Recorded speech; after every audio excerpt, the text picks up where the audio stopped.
पुणी भिजिब ओडिशा 31 तारिख राज्य में बदलिब पाग पश्चिमा झड़ प्रभाव में राज्य में पुणी वर्षा हेब बोली पूर्वानुमान करिछि आंचलिक पाणीपाग विभाग केन्द्र।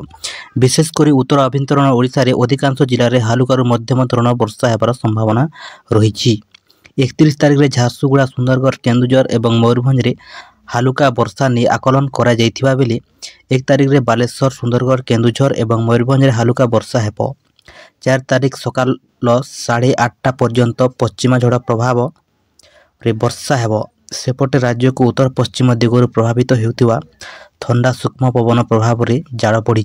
उपांतर उपकूल सबुठी स्वाभाविक ठारू 4 ରୁ 6 डिग्री पर्यंत तापमात्रा कमी। आसंता 2 दिन पर्यंत राज्य में पाग मुख्यतः सुखिला रहिबा सह हालुका शीत हेब। पर स्वाभाविक ठारू 2 ରୁ 3 डिग्री पर्यंत तापमात्रा बढ़िबो। वायुमंडल में जलीय बाष्प परिमाण अधिक रहुथिबारु राज्यर किछि जिल्ला रे घन कुहुडीर दृश्यमान हेब। आसंता 24 घंटा पर्यंत घन कुहुडी नै कलाहांडी कंधमाल रायगड़ा नवरंगपुर और कोरापुट जिला को येलो अलर्ट जारी करा जायछि।